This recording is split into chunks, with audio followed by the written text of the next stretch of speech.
First and foremost, a few matters of introduction have to be placed down. You are probably wondering who I am. What am I called? What does the barista misspell on my steaming paper cup? Well, this is my first lesson to you, and I promise we will get into much more detail soon. Your name is a very precious thing, you see, and unless you are suicidal, a fool, or think you have what it takes to face the consequences, don't ever give out your real name willy-nilly. That being said, I still must give you some way of acknowledging my existence. You may call me Mr. Grinless. Is this your first time to the channel? Then welcome. Am I Grinless? Am I a man? Well, you will have to just wait and see, dear listener. For your sake, I'm going to assume that you had some idea of what you were getting into when you clicked on this video, and if you didn't, well, by any means, keep listening. Just put your back to a door, cover every window and mirror in your room. We wouldn't want anything to happen to you, now would we? Let's begin. Your birth name. This is as good a place to start as any. It's a vital piece of knowledge if you want to have absolutely anything to do with the supernatural world. When you are dragged out of refuse and muck, screaming and kicking into the world, you are vulnerable. Your fragile little moral soul has only just begun its unavoidably ticking clock. Your name is essentially your shield. It is the most symbolic representation of your inner self that can exist. It carries great power over you. Never forget this. Although I've made it perfectly clear, I'll say this again. Do not bandy your birth name.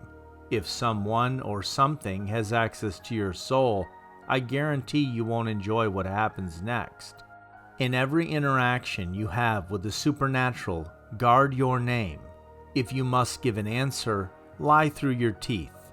Don't use anyone else's name either. Well, unless you really hate them. But allow me to continue. A basic description of the supernatural. Have you ever felt like you were being watched when you were perfectly alone? As if a pair of eyes are fixated on the back of your head, yet when you turn, there is nothing there?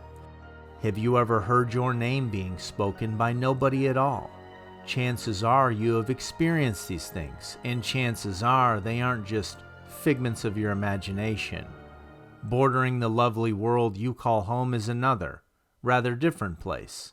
Some call it hell, and they're not wrong. But the name isn't important. What comes from it is. And what comes from hell, you ask? Why, demons, of course. Ghosts, phantoms, spirits, poltergeists, haunts, and apparitions. These are all one and the same. Take a moment to clear your mind of that image of a red-horned beast or a classic white ghost. It's true that over time, demons have picked up on humans' fears and tend to manifest themselves in such forms. However, what's actually out there is much more sinister than these ridiculous tropes. A demon is infinitely smarter than you can ever hope to be. They want nothing more than to trick your feeble mind into allowing them to cause you great harm. It's your job as a practitioner to prevent this from happening. Good luck. Demons can be called into this world through a summoning. Unfortunately, this isn't very hard to do. Why would you do such a thing, you ask? Well, you shouldn't. But I'm not your mother. Do what you want. Demons can give you knowledge or carry out tasks for you. If you have a question you want answered, a demon can most likely help you with that. You just have to be sure it's worth the risk, and it is quite a risk. The first lesson. The game. Every budding practitioner must learn about the game if they want to get anywhere. This is the most common and basic level of advanced interaction with the supernatural world. The principle is simple. You conjure up a demon and then play with it. You try to get the knowledge you seek while avoiding the traps being set out for you. But when you actually get into it, it isn't as easy as it sounds. Preparation is key. You need protection. By all means, grab your firearms and use those to fend off the evil spirits. You will end up killed in a horrible way, but hey, at least you tried. Our art requires a more acquired set of tools. Tools that have been proven effective throughout history.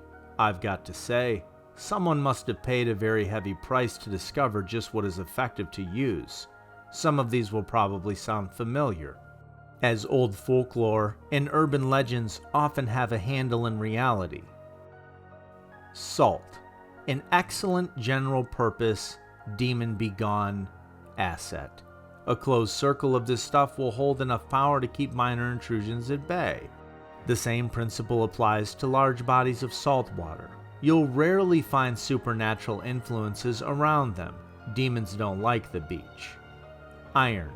This simple element has a tendency to repel the supernatural. In most cases, it's used in candlesticks or worn on the practitioner's person.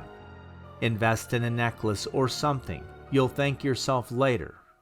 Vinegar. While this doesn't keep anything out per se, it does have a violent effect upon beings from another world. When thrown over or sprayed, it can act as a sort of weapon against a demon. However, don't rely on it. There have been too many instances of someone attempting to save themselves with a little spray bottle of vinegar. Dear me, what a bunch. Candles.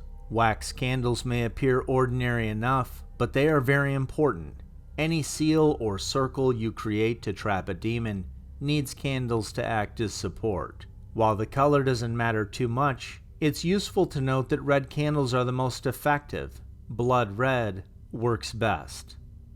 Mistletoe. Mistletoe, the classic parasitic weed that symbolizes love and merriment. Keep this handy in little bunches or piles around the area in which you are working. An item of power. Everyone has something they hold dear, and this bond holds power. It is a sort of life vest to your soul, and your soul is something you want to keep close to yourself. It could range from a picture of your mother to the knife you used to murder your first victim. Any such item will do. Thus, hang on to something that you have a special connection with while practicing. Your voice. What a silly item, you may think, and you wouldn't be wrong. The human voice has no power over any supernatural entity unless you use it in just the right way. If you think you will be able to save yourself if you mess up a summoning by shouting, you're wrong. However, if the being is in a limited position of power, your voice can dismiss it. Just don't wait too long if you plan to do this. At the moment, these 7 things are enough to keep you safe, relatively speaking. It's time to get into some fun stuff. The first step of the game is to decide what exactly you want from the experience. Do you want to know some greater knowledge? Perhaps you would like to know if your significant other is being disloyal, or how to earn $1 million by the year's end. Whatever it is, know what you want so you don't make a fool out of yourself or die. Now, you can't just interact with the other world in any old place. I wouldn't recommend using your home in any capacity unless you want to ruin the rest of your life. No, it's much more effective to find a place where the wall between this world and the next is worn thin. Places with some sacred value, like religious buildings or hospitals. People die in hospitals, you see, and this constant bridge crossing from one world to the next makes it perfect for any summoning you'd want to do. Wherever you choose to practice, make sure you are alone. It won't do any good to walk into a demonic summoning and stuff up your process. Not good. I also recommend against bringing any electronics into a summoning. Not that it's dangerous or anything, but because any device will most likely be fried by the presence of a demon. Smartphones are extremely expensive these days. Don't just throw yours away. Now you've got your protection and location set. It's time to summon a demon. But before we go on, I'm obliged to tell you to stop right here. Don't listen anymore. It isn't a smart thing to do. But once again, I really couldn't care less. I'm Mr. Grinless after all, and I know why you're here. Shall we proceed? Begin with a salt circle. Don't make a square or hexagon or anything stupid like that. Circles are equal no matter where you are inside of one. It's what makes them powerful. Lay out 5 to 7 candles around the outside of the circle. Do not put them inside the circle. This is a one-way ticket to a disaster. Prepare any other protective measures you may have brought. Place mistletoe in little piles next to the candles and prepare some iron and vinegar just in case. Keep your item of power close. I'm now going to tell you a little story about someone carrying out their first summoning, and I want you to pay close attention. Not too long ago, a young girl wanted to commune with the other world. She was rather rebellious, so she chose to practice in the church she attended every week. She broke in at night, set up her circle, and began the game. And this is how she did it. The girl sat outside her salt circle. She put down her object of power in front of her and closed her eyes.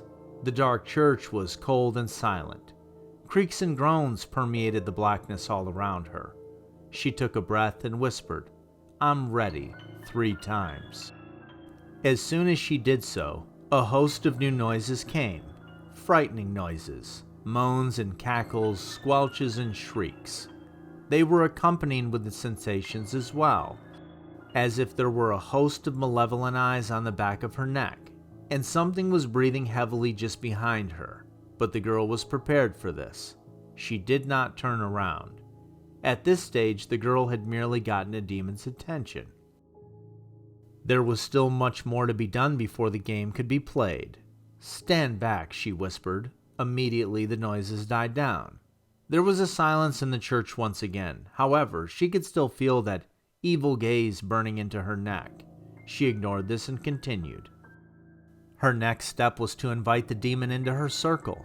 Be very, very careful with this step. If you invite the demon past the circle and into your world, the demon will appear to leave. There will be no more noises or unseen eyes. After a while, you will invariably look around to see what is happening. That is when you will be dealt with in any manner the demon sees fit. There is no way to avoid this fate if you invite the demon outside the circle. Calmly, the girl addressed the demon. "You may come into my salt circle," she said. Note that her wording left no room for interpretation. The game was ready to be played. "Who are you?" the girl asked. It's a good idea to start the game first. Asking any basic question will do. "I am your final executioner," the demon replied. Demons often enjoy a bit of melodrama. This doesn't mean their words don't hold true, however. "Do you want to play?" the girl asked. The demon nodded once. It's now that I should tell you about the appearance of demons. If you're expecting some disgusting creature, you may be correct. It all depends on which demon you summon. Some may look like attractive young models, and others may exemplify the term hell beast. In the girl's case, an impossibly tall and thin creature sat in her circle. It had pale skin and enormous eyes. Its mouth stretched from ear to ear, grinning with red-stained fangs. "What is your name?" The girl didn't fall for it, though. "I'm Peaches," she lied. It was her turn. "What is the time?" she asked. "It is 2:30, the demon replied. This was also a lie, the girl knew. She had arrived at the church at 1 a.m. and it hadn't been there more than 20 minutes. This is the foremost rule of the game. The demon will lie to you. However, it may only lie 3 times. So it's up to you to figure out which responses are lies, and they won't always be so easy to determine. The game is a matter of call and response. You ask the demon a question, and it asks you one in return. This will go on for exactly half an hour. After this time has elapsed, the demon will leave. You just have to last that long. "Are you doing well in school?" The demon asked the girl innocently. Yes, the girl replied, but the truth of the matter was she was lying to herself. She was struggling in school, but her ego kept her from saying so. You may lie to a demon, but there are consequences. The girl was able to lie about her name because she was expected to. The demon didn't actually believe she would be foolish enough to give up that information. It was simply testing the waters. But this lie was different. Lying during the game allows the demon to do the same. Now, the demon had 4 chances to tell a mistruth. "Does anybody love me?" the girl asked. The demon looked at her with those massive malevolent eyes. "No," it said simply. This was surely a lie, the girl thought. Her parents loved her at the very least. She paused in her thoughts. Or did they? You see, this is exactly what a demon will do to you. It will mess with your mind in ways that you have no defense against. The girl shook the answer off. It was the demon's turn now. "Would you do something for me?" The girl had a moment of hesitation. She didn't want to risk anything, but she also hasn't gotten all the information she wanted. "Yes," she said quickly, confident she could counter any trick the demon played on her. It was a rather foolish mistake. The demon stood, rising to a terrifying height of 9 feet. It leered down at the girl. "Your turn," the demon said, smiling wider than the girl would have guessed possible. "How do I achieve success in life?" The girl had nothing to toy with anymore. She desperately got to the point. The demon answered truthfully. He told her the exact steps on how to climb the ladder of success in her life and thrive. But at this point, he was just playing with her. He had complete control. "Come here," the demon told the girl. The girl began to scoff. How ridiculous to think she'd actually break her guard and step inside the circle. But she stood against her will. Her heart dropped to her toes as she stepped towards the circle. The demon smiled. No amount of vinegar or iron could have prevented what happened to the girl next. For your sake, I won't get into it. All you have to know is that it was quite horrible. The girl had given the demon power over her, the one thing you must never do. She had said she would grant the demon a favor, and he had capitalized on her offer. He had asked her to come into the circle. She had no choice but to obey. And so, let's learn from this girl's mistakes, shall we? Never give a demon an advantage, and always choose your words very carefully. Be honest with yourself, even if it hurts you to do so. The demon seeks to harm you, and if that's the worst it can do, then you've played the game correctly. It is now that I have a little task for you, my listener. At this point, you should have a basic grasp on the supernatural world and how to deal with its infinite dangers. Would you like to put your skills to the test? Good. Find a mirror. It could be a large or small one, round or square. It does not matter. Wait till the deepest hours of the night. Go out to a quiet place with that mirror. Let yourself be surrounded by the darkness. Observe the shadows reaching slowly towards you. Do not dare to be afraid. I want you to place the mirror on the ground so that it reflects the moon or the stars. If the moon or the stars aren't showing, then just reflect the sky. Look into the reflection deeply. Soon you'll notice something off about the image. You're looking at another world. Don't touch the mirror.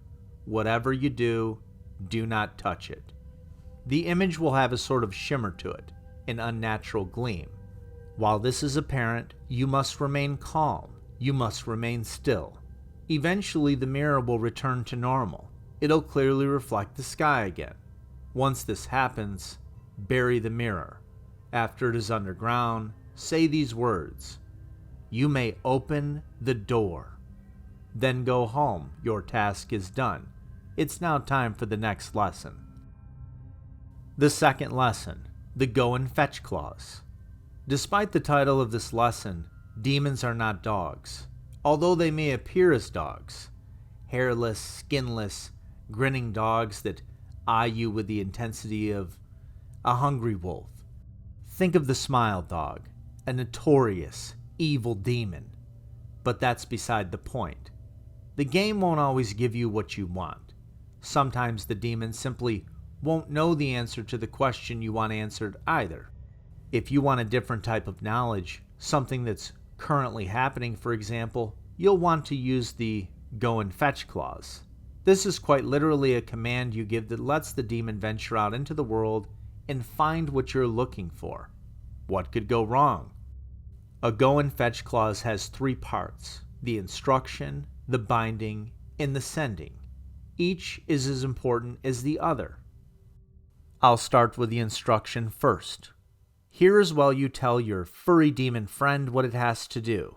I'm warning you now, prepare your speech beforehand. If you leave any loophole, it will be taken advantage of. Don't make stupid mistakes. For example, if you tell a demon to go tell me what my friend is doing, you may have just made a very large mistake. Why? You were so ambiguous that the demon can leave its circle, hang out by your ankles, grab an ice cream, and then spy on your friend. Then it will return and tell you what your friend is doing while licking its chocolate cone. You will then be disposed of gruesomely. Be sure to outline every step of the demon's journey into the world, lest it strays and ends up possessing some poor child, unless, of course, that's your goal. But that's for another lesson. The second is binding. This is the step which you bind the demon to your instruction. This is very simple. Use your voice. Act quickly, as the longer the demon is in the world, the less power your voice has. You could make yourself look like an idiot and babble in Latin or something, but any language works fine. Chances are the demon's knowledge of ancient language is a bit rusty, and it will appreciate you using a more up-to-date tongue. Binding can be as simple as follow my instructions to the letter, but it depends on your instructions. Once again, don't leave any loopholes. Sending is the last one. Time to say au revoir to your temporary servant and pray that you didn't mess anything up. You won't know if you did, of course, so enjoy the wait. I now recall a rather memorable use of the go and fetch clause. This happened a while ago, perhaps a couple 100 years or so, but that's not important. Somewhere in the world, in a dark and dreary city lived a man. He, like most humans, had a rather dismal life. He was full of hatred, anger, and frustration. Such a mix of emotions made for a volatile cocktail. You see, his wife had ran off with another man, leaving him alone and desperate. One night he had enough. He packed his bag full of the necessary safeguards and found an old crypt to practice in. It was a most atmospheric choice of location. He laid out the salt, candles, and the mistletoe. He grabbed his item of power tightly. I'm ready, he whispered, closing his eyes, and a dead breeze crept into the crypt. I'm ready, he said again. The breeze swirled into a tugging, hot wind that reminded the man of the breath of some great beast. He took a breath and completed the calling. I'm ready. The man waited a few seconds before opening his eyes. In the circle stood a demon. It wasn't vile or terrifying, no. It took the appearance of a handsome young man. Demons will often pull tricks like this, you see. They try to gain your trust by appearing friendly or attractive. The man ran through his claws in his head. He had memorized it to the letter and spent hours making sure there was no room for error. He began with the instruction. He told the demon exactly what it had to do. Find his wife and her new lover and cause them harm in any way the demon saw fit. There was no room for misinterpretation. And off the demon went, slinking towards its destination. When it was released into the world, it had broken its guise of a handsome man and instead took the appearance of a hairless dog-like creature that walked on its hind legs. You see, this is where most urban legends about things that go bump in the night come from. Demons out in the world often tend to frighten and kill people whenever they can. The demon found its prey with an inhuman sense. It stood outside the apartment building in which the doomed man and woman resided. At this time, both were asleep, the demon sensed. It broke the lock easily and slunk into the building. Its enormous feet made no sound on the floorboards as it stepped slowly in, slowly towards the stairs. Up it went, its thick gray tongue lolling hungrily.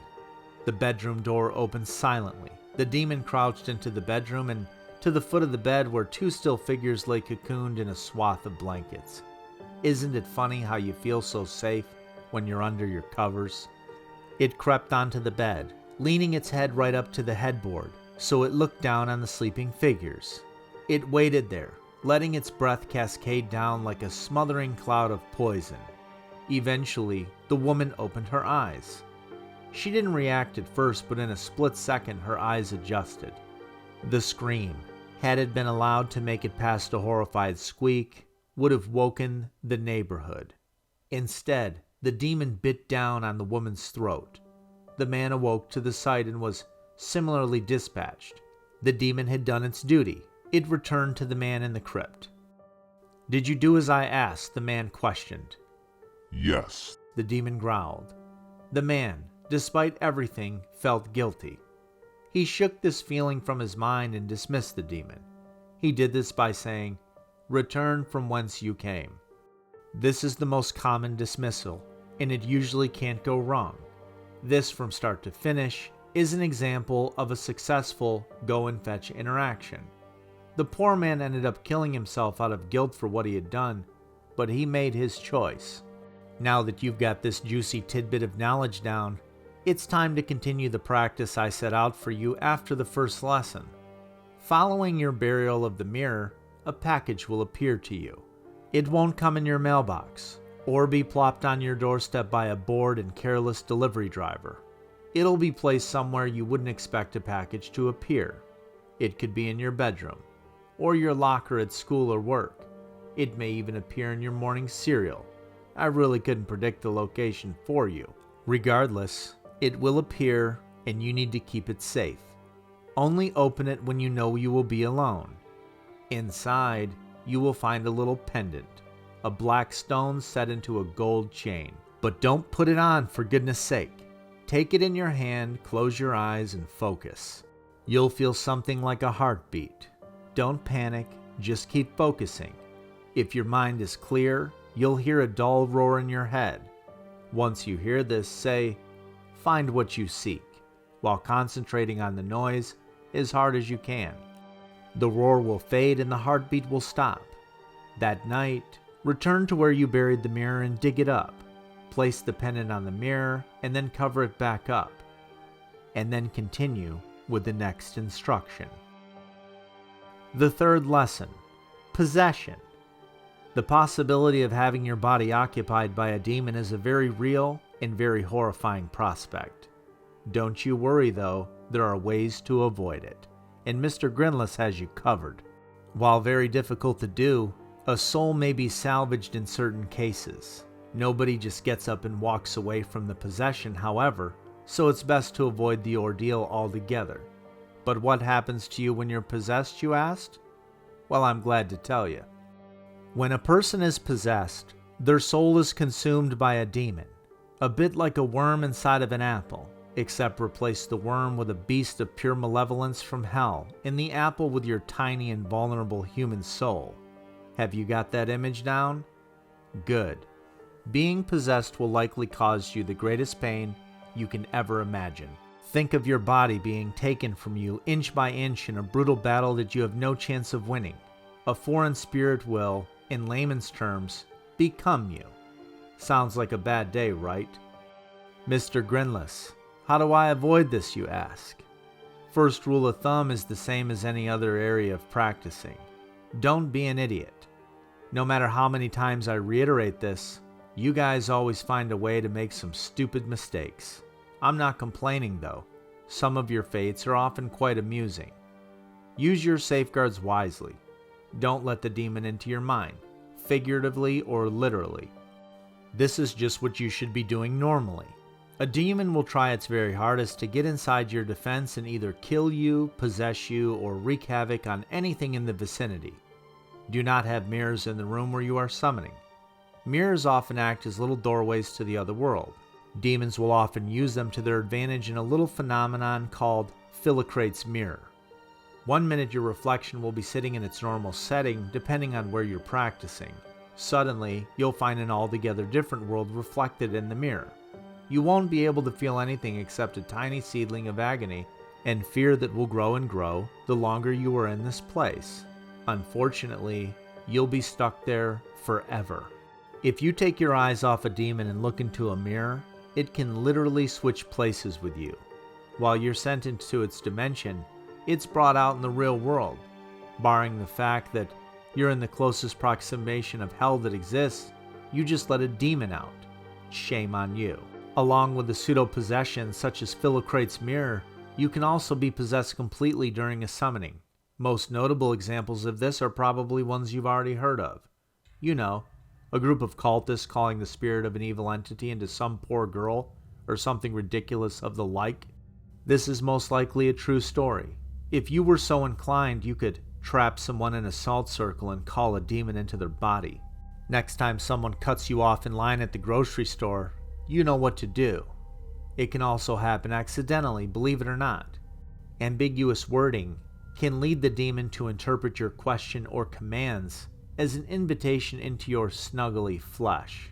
I'm afraid you can't do much to save yourself if you mess up in this manner. Have you ever heard of Jack the Ripper? A bloodthirsty lunatic? Sure. A master of his craft? Without a doubt. Completely human?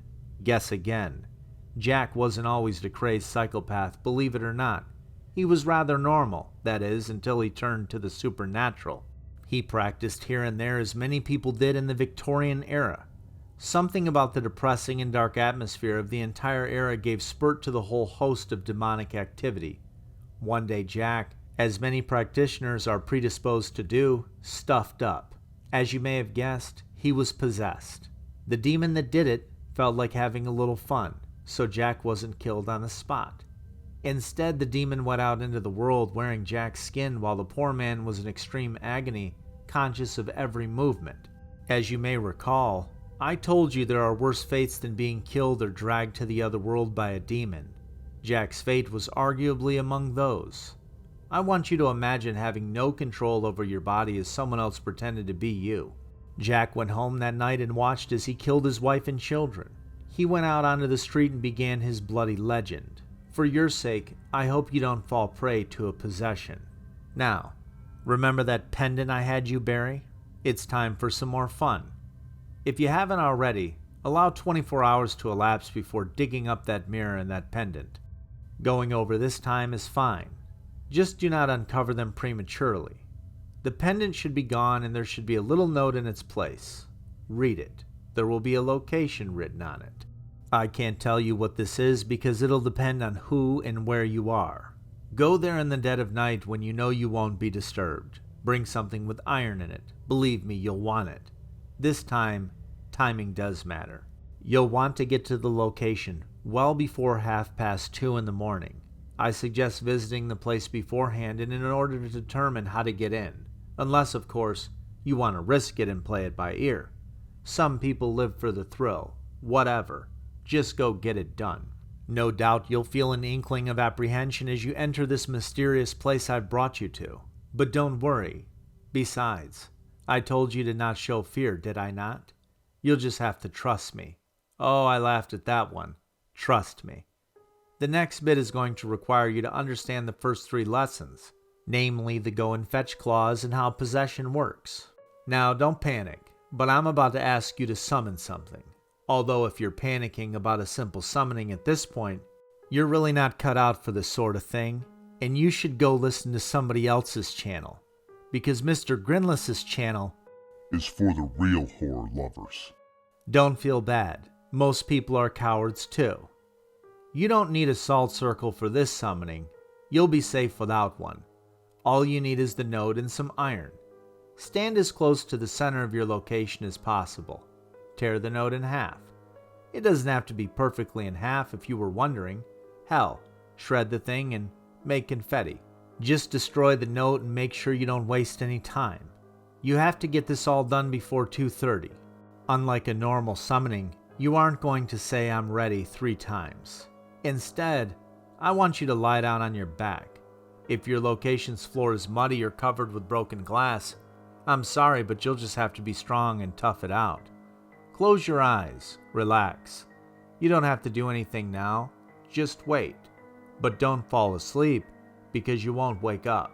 Soon, the same dull roar as before will return. You'll hear it faintly at first, but it'll get stronger. Just as fast, the noise will stop. At this point, you can sit up and open your eyes. There is now an entity with you. This part varies from person to person. Some people see the entity, and others don't. In any case, it won't be trying to terrorize you, so don't worry. You're perfectly safe. Did you find what you sought after, you will ask? The entity will give you one of 2 responses, yes or no. The voice it uses will most likely unsettle you. It won't sound human in the least bit. Well, what did you expect? It'll sound as if some animal is attempting to speak, barely choking the words out. This is good. Do not worry. If you receive the negative response, then say, "Find what you seek" again, and allow the entity to leave. Go home and return the following night. Do this until you get a yes response. If you got a yes from the demon the first time, then you may proceed. Open your arms as if you're about to give a big old hug and say, "Come on in." It's important to note that you may not like this next part, but it will be fine. Well, how to put this lightly? The entity will go into you, but it won't hurt or have any negative side effects whatsoever. In fact, you'll be in complete control. Mostly. You'll have control over your body and mind, and the only way you'll know you're hosting a demon is by a little urging sensation in your gut. Follow the urge out into the world. Take this time to enjoy yourself. It isn't every day you get to be a demon's personal chauffeur. I'm sure you will be rewarded with a very pleasant sense of euphoria. It's like taking copious amounts of drugs minus the health risks. Don't interact with anybody you come across. Just let your body do the walking. You will complete a set of simple tasks. Delivering a package from one place to another, writing something in strange runes on a wall somewhere, buying a bag of chips at the gas station, and whatever the urge tells you to do.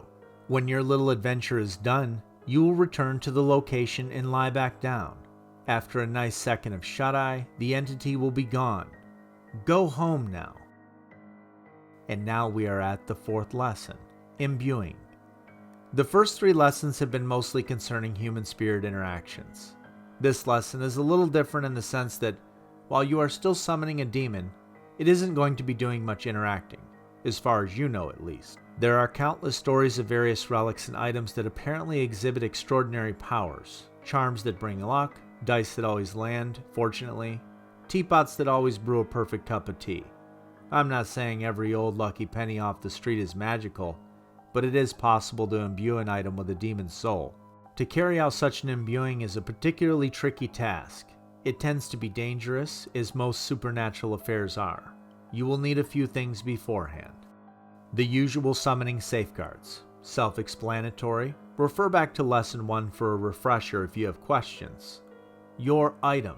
This can almost be anything you think of. There is a sort of tradition surrounding what you can enchant with supernatural power. For example, the amulet I had you meddle with. Just try not to do something stupid, like shove a demon into a used sock. It's rude. And third, a release. This is a piece of paper with a written dismissal on it. To release a demon from an item, you destroy the release. The process for an enchantment summoning is a little different than usual. Begin with the usual sacred location at the usual ungodly hour of the night. Create your salt circle and lay out the candles and other items. Place the item you want to imbue in the center of the circle. If you haven't already, create your release. Write the words, "Go back to where you belong" on a piece of paper and keep it on hand. Let me interject here to crush your dreams. You cannot control an imbuing. You don't know what exactly your item will do. There are as many stories of cursed items as there are about lucky ones. But there is a glimmer of hope. There is a higher chance of a good enchantment if you are careful about your summoning. If you're crazy enough to do this sort of thing, then you may as well do it right. With your setup complete, it's time to begin. Focus on the item in your salt circle.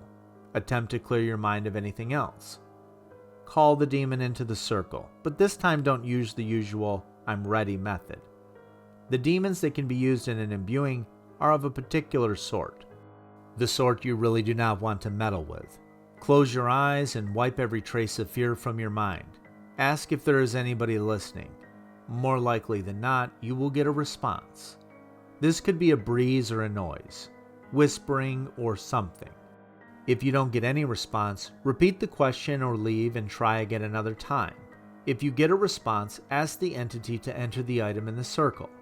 Here comes the tricky part. You will have to convince the demon to get into your item. This isn't dissimilar to the game in that you will barter back and forth with the demon. It will ask you why you want it to go into the object, and you must give it a good reason.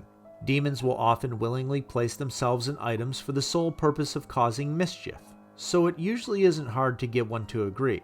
This in itself should be a solemn warning to you. It's impossible to give you a walkthrough of exactly what to say, as this isn't a ritual. You must be ready to think on your toes and not do something of utmost stupidity like possess yourself. Believe me, I've seen this done. But as I said, imbuing is extremely dangerous. And on that note, allow me to tell you a story about enchantment and what happens thereafter. There is a little house in a quaint town somewhere, a more peaceful and pleasant place you'd be hard-pressed to find. The people are friendly, the birds love to sing. As in all things, you should never judge a book by its cover. Long ago in the town's ancient history, someone desired a prize that was beyond this world. They wanted an object that would bring good luck and health to the people. You see, they weren't doing too well. A new sickness had come, and already many families were caring for bedridden loved ones. The fields grew sallow and overgrown with a lack of care. A quiet, sickly pallor lay over the entire place. An individual, a young man, decided he had to take matters into his own hands. His mother and his sister were growing weaker by the day with the illness, and he couldn't stand seeing his town in decay. He delved into the religious texts stored in the church, and when he found nothing that could help, he searched deeper. In the church cellar was an altogether different collection of literature, texts depicting the supernatural world and how to handle the entities found therein, although I can guarantee that they were nowhere near as interesting as this Mr. Grinless demon guide. The youth found a possible solution in one of these texts, enchantment. With fervor, he collected as many books as he could and brought them home. There, he spent long nights poring over the words under a sputtering candle. Coughs and moans from his mother and sister permeated his concentration. This spurred his determination. He soon had accrued the knowledge he needed to enchant an item with the so-called healing power that the text had promised. One night, when the moon was new and a thick fog lay over the land, the young man went out into the woods until he found a forlorn clearing. He laid out his circle and placed a gilded candlestick from the church in the center. He prayed for a quick second before proceeding. "Are you listening to me?" the youth asked. An unnatural giggle sounded from the woods behind him. An icy grip clutched his heart, but memories of his ailing family gave him new strength. "Come into the candlestick," the youth said loudly. "Why?" the demon replied in an insane approximation of a little girl's voice. It still remained unseen. "Because I am summoning you. I am your master. You will do as I say," the youth attempted a tone of authority. The demon giggled again, sending shivers down the young man's spine. "Your candlestick is awfully shiny. Did you steal it?" the demon said. The boy blanched. Honestly, he had stolen it. But he knew it was for a good cause, and he didn't back down. "Come into the candlestick," he repeated. "Do you not want to?" he said. "Look how pretty it is." The boy dared not move. There was a moment of silence, and then a chill breeze swept past the boy and into the circle. The candlestick rattled with a faint giggle. The air was still once more. Keen listeners of this guide will note that the youth was missing something. Would you like to guess? He didn't make a release. There was no way to release the demon, and I'm fairly sure the demon knew it. Why else would it comply so quickly? The young man dared not dwell on what he had just done. He brought the candlestick home and set it in the bedroom where his sister and mother lay. There was nothing more to be done, so he waited. Days passed before the candlestick showed any sign of power. In a moment of desperation, the boy had thrust the gilded item into the clammy hands of his mother. Immediately, her breathing eased and a rush of color returned to his face. Ecstatic, he did the same with his sister with similar results. He couldn't believe it. He had saved them, and now he had a way to save his town. Without hesitation, the young man went from house to house, healing the townspeople. Cries of joy rang out, banishing the evil atmosphere that had plagued the air. Cries of a healer and "bless you" followed the boy as he touched each sick person with the candlestick. They fashioned him a modern Jesus Christ. Soon, he he was stopped. The town reverend apprehended the boy in disbelief. "How are you doing this?" he asked. The boy raised the candlestick in joy. "God's will saved us," he said. The reverend, who had tried everything in his power to aid his town, was a bit skeptical. How could this boy brandish a metal ornament and claim a miracle? But the reverend soon forgot about it. God worked in mysterious ways, and besides, the people were indeed saved. A year went by, and the town flourished. The fields were brought back to their usual healthy productivity, and all was well. The candlestick had been set in the young man's home, and people often stopped by to give thanks and pray over it. And that is when things started to go wrong. There was barely any change at first. The sun seemed to dim one day, and the clouds hung over the sky menacingly. However, it was mid-autumn, so this wasn't anything unusual. Then the flowers began to die. Every flower in the town wilted overnight. The crops followed soon after.